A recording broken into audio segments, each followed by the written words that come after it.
Record তো গড়লেনই। Match শেষে বাংলাদেশের মান সম্মান আরো যা করে বাড়ালেন নাজমুল হোসেন শান্ত। ম্যাচ শেষে এক বুক কষ্ট আর হতাশা নিয়ে একই বলেছিলেন বাংলাদেশের হয়ে নয়া ইতিহাস গড়া নাজমুল হোসেন শান্ত।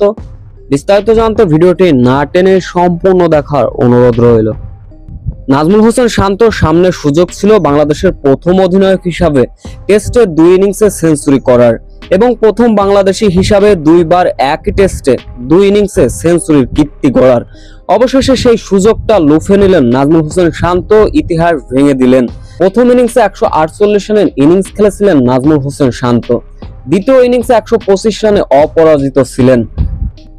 প্রথম টেস্ট গল টেস্ট চালকের আসনেই ছিল নিঃসন্দেহে বাংলাদেশ, যার ফলে দ্বিতীয় ইনিংসে শ্রীলঙ্কাকে 295 রানের লক্ষ্যমাত্রা ছুড়ে দেয় টাইগাররা।